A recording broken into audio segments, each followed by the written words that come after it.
Muy buenas, hermanos de teología avanzada, de cristología avanzada, debería decir. Como me pueden ver, en este momento me encuentro en mi casa y estoy un tanto relajado, pero es precisamente en ese contexto donde quería hacer un video pequeño para continuar con nuestra discusión y nuestro aprendizaje sobre cristología avanzada en estas dos segundas semanas, donde ustedes han tenido que leer un poco sobre el trabajo de Thomas Wright, famoso historiador, teólogo, pastor anglicano, uno de los más conocidos cristólogos del momento. Su trabajo ha sido conocido por algunas décadas ya. Ha estado trabajando muchísimo Wright en cosas relacionadas con la búsqueda del Jesús histórico, y quizás para que ustedes tengan cierto contexto de quién es este hombre, yo debería darles un brevísimo aquí resumen de lo que es la búsqueda del Jesús histórico. En primer lugar, déjenme decirles que la búsqueda del así llamado Jesús histórico es algo que comienza allá por el siglo XVII y va a tomar varias etapas. Vamos a hablar de tres búsquedas específicas del Jesús histórico. La primera de ellas comienza precisamente allá por el siglo XVII-XVIII, con todo este bagaje de la ilustración filosófica en Europa, y con ella toda la negación de que el Jesús que existió verdadero no es igual al Jesús que aparece en las Escrituras y al Jesús que la iglesia cristiana en aquel entonces, principalmente, aunque no solamente la iglesia católica. Ya en el siglo XVII, como ustedes recordarán, estamos ya también hablando de la iglesia protestante en sus diversas manifestaciones. Durante esta primera búsqueda, entonces, a Jesús se le distingue, al Jesús histórico se le distingue del Cristo de la fe, y se insiste que ha existido y que es diferente del Cristo que proclama la Iglesia, y que es diferente del Jesús que incluso la misma Escritura enseña. Nos tomaría demasiado tiempo aquí hablar de que dentro de la misma primera búsqueda hay diversas etapas por las que los eruditos y los académicos van tratando de ser más objetivos sobre quién era ese Jesús que vivió para nosotros hace 2000 años. Y en el proceso con todo, se van haciendo ciertas decisiones metodológicas para entender quién era ese Jesús. Una de las decisiones metodológicas que se toma sobre todas las demás es la de preferir al Evangelio de Marcos sobre los otros evangelios para que nos narre el Evangelio de Marcos la cronología de la vida de Jesús. Se cree en aquel entonces que Marcos como evangelio es más antiguo, es más histórico, es menos elaborado. El tamaño de Marcos hace que eso les confirme que así son las cosas. Otra cuestión metodológica que se toma en cuenta es la famosa discusión del problema sinóptico, es decir, cómo es que los evangelios se relacionan entre sí. Y otra vez aquí la prioridad de Marcos toma importancia. Luego aparece la discusión del documento Q.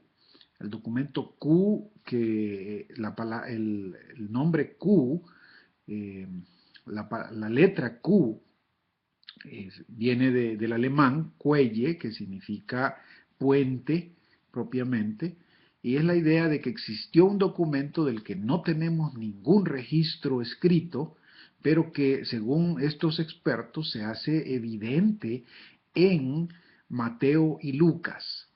Mateo y Lucas como evangelios, según estos expertos, dependen de Marcos. Sin embargo, existe una porción dentro de Mateo y Lucas que es prácticamente la misma, común en los dos, pero que no está presente en Marcos. A esa porción que le es común a Mateo y a Lucas y que no está presente en Marcos, a esa se le llama documento Q. Y es importante porque metodológicamente eso les servirá a los estudiosos para definir cómo fue Jesús. Se supone que, de acuerdo con ellos, que este documento antecede a los evangelios sinópticos, Mateo y Lucas, y que por lo tanto debe darnos información más temprana de quién era Jesús. Cuando se analiza entonces este documento, supuesto documento de Q, se dan ciertas, ¿qué diría yo?, conclusiones sobre qué tipo de persona debería ser Jesús con base en el material que tenemos ahí. El material que tenemos ahí típicamente habla de un Jesús que ocupa muchos dichos cortos, aforismas se llaman esos, dichos cortos de sabiduría, y como tales, entonces, esos abundan en esta porción de Mateo y de Lucas, y también junto con esto es interesante que de acuerdo con estos hombres y con lo que nos dicen sobre la naturaleza del documento Q, parece ser que en ese documento todavía no está definida toda la historia o la narrativa de la pasión de Jesús, es decir, su muerte y resurrección no aparece. Con base en eso, entonces, nos van a decir que el Jesús que de verdad existió fue un Jesús que, en primer lugar, se encargaba de decir puramente dichos de sabiduría, muy parecidos a ciertos filósofos que eran conocidos en el tiempo antiguo, en el tiempo de Grecia, de Roma, y Palestina, estando relacionada con ellos, pues también tendría sus filósofos de este tipo, y Jesús sería un tipo de este filósofo. Ya sea de paso, debemos decir que esta teoría, aun cuando estamos describiendo la primera búsqueda del Jesús histórico, hermanos, esa teoría todavía está vigente, existen muchos académicos que la aceptan, y que por tanto así analizan el asunto del Jesús histórico. Es famoso el seminario sobre Jesús, que ya en el siglo XX, a finales del siglo XX, en los Estados Unidos se ha hecho su fama increíble. Vamos a hablar de ellos en la tercera búsqueda del Jesús histórico. Pues bien, sigamos con nuestra discusión de la primera búsqueda del Jesús histórico. Es ahí donde nace este asunto metodológico de Q. Como hemos dicho, entonces, para ellos Q apuntaba a trabajar la imagen de un Jesús que era, en primer lugar, un personaje que hablaba principalmente en cuestiones filosóficas, en términos de cuestiones filosóficas, y en segundo lugar, era un Jesús del que, propiamente hablando, su muerte y su resurrección no era algo que importaba inicialmente. Por lo menos para los que construyeron, los que desarrollaron Q, esto era algo que no era tan importante porque dentro del documento no aparece tal narrativa de la pasión. Bueno, el tiempo se nos haría corto para hablar de todas las otras ramificaciones que estas deducciones de carácter metodológico llevarían a los expertos a trabajar vidas sobre Jesús, múltiples vidas sobre Jesús, quizás miles de vidas sobre Jesús, tratando de pintarnos quién, mejor dicho, era Jesús propiamente. El principio fundamental con todo era que el Jesús que había existido era un Jesús que era diferente al Jesús de los evangelios, y además que debería ser privilegiado por el Evangelio de Marcos, en especial su cronología, y en segundo lugar era un Jesús definido por Q. Por supuesto, junto con todo esto, ustedes recordarán que en el entonces del siglo XVIII, inclusive el siglo XIX, el liberalismo y el desarrollo científico y filosófico de ese entonces hacen que se dude, entre otras cosas, de los milagros de Jesús. Se duda, por supuesto, de la existencia de esos milagros y de lo que deberían enseñar. De tal manera que el Jesús que va a terminar construyendo la primera búsqueda del Jesús histórico es un Jesús que sigue la cronología de Marcos, que se caracteriza por el documento Q y que al mismo tiempo es un Jesús que no ha hecho milagros ni nada que tenga que ver con lo sobrenatural.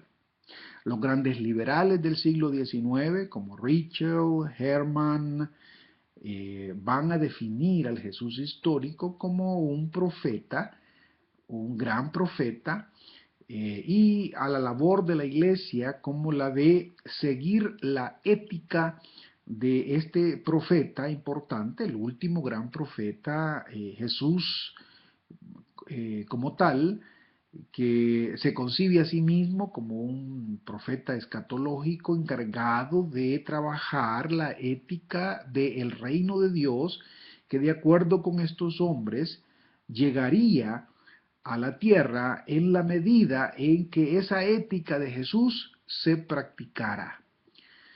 Por eso a Jesús entonces esta primera búsqueda se le ha reducido a estos elementos y a la misión de la iglesia o la misión de la teología, la misión del entendimiento sobre Jesús, se le ha reducido a la imitación de la ética de Jesús para traer ese reino de Dios, que es el resultado de un proceso largo en el que su pueblo, el pueblo, la iglesia, se compromete a imitar a Jesús.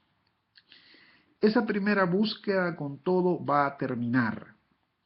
Va a terminar por el trabajo de liberales, teólogos liberales que al analizar más a fondo la problemática del Jesús histórico nos van a decir en esencia que el proyecto liberal ha fracasado y ha fracasado no solo por cuestiones de carácter metodológico, es decir, estos mismos liberales, entre los que se encuentran Albert Schweitzer, como uno de los más importantes, por cierto, cuyo libro, uno de los libros que él escribió, se llama precisamente La búsqueda del Jesús histórico, y en él comprueba, se esfuerza por comprobarnos que la imagen que se nos ha presentado de Jesús es una imagen propiamente ahistórica, es una imagen subjetiva, con todo lo científico y con todo lo serio que se ha tomado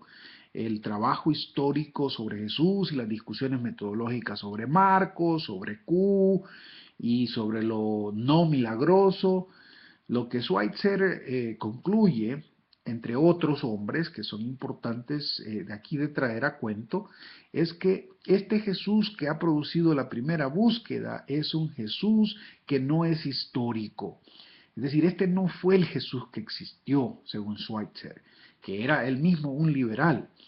Este no es un Jesús que existió y lo que tenemos aquí en realidad, de acuerdo con él, las diversas vidas de Jesús. Su libro consiste en estudiar las multiplicidad de vidas de Jesús y probar que en cada una de ellas el elemento puramente contextual del cristólogo, del escritor que ha hecho esa vida, ha tenido mayor preponderancia que el mismo Jesús histórico.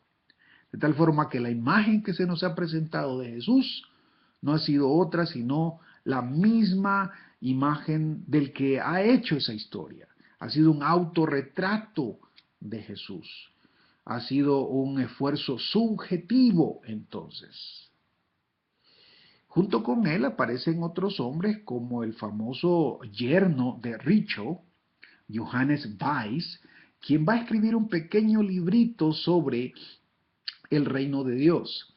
Y en ese reino de Dios, Johannes Weiss va a retar completamente la historia de aquella idea de su suegro Ritschl, el famoso Ritschl, que había dicho otra vez lo que hace un momento mencioné, que la tarea del Jesús histórico y de la iglesia al seguir el Jesús histórico era desarrollar una ética que progresivamente construyera el reino de Dios. Johannes Weiss, sin embargo, dice que esa manera de entender el reino de Dios es completamente ahistórica y que por lo tal no corresponde al Jesús que de verdad existió. El Jesús que existió en realidad creía que el reino de Dios vendría desde afuera, tendría una concepción apocalíptica del reino de Dios. Jesús no pretendía construir el reino de Dios, ni pretendía que la iglesia o sus seguidores construyeran el reino de Dios. Él esperaba que el reino de Dios viniera. Y la teología liberal, al quitar ese elemento del Jesús histórico, lo ha distorsionado completamente. Y por eso no podemos confiar en este Jesús histórico de la primera búsqueda, nos va a decir. Pero Johannes Weiss, siendo él mismo un liberal, por supuesto sacará la conclusión de que si bien es cierto la teología liberal en general ha olvidado el concepto escatológico del reino de Dios que Jesús tenía, el hecho es que cuando uno estudia seriamente a Jesús, uno se da cuenta que si bien es cierto él tenía esta idea de que el reino de Dios vendría desde afuera, el hecho es que él se equivocó. El Jesús histórico tenía un concepto escatológico del reino de Dios, pero él estaba equivocado. Y por lo mismo, ese concepto escatológico no nos sirve. Al final de ese librito que él precisamente publicó después de la muerte de su suegro, Richo, inteligente el hombre, que nadie quisiera refutar a su suegro de tal forma, lo hace entonces, pero forma parte de los trabajos que se hacen a finales del siglo XIX e inicios del XX y que dan por muerta la primera búsqueda del Jesús histórico. Junto con él habrá otros personajes importantes, pero creo que a nivel de puramente resumen, esto es más que suficiente para que entiendan lo que es la primera búsqueda del Jesús histórico. Vuelvo en otro corto video para hablarles un poco de la segunda búsqueda del Jesús histórico.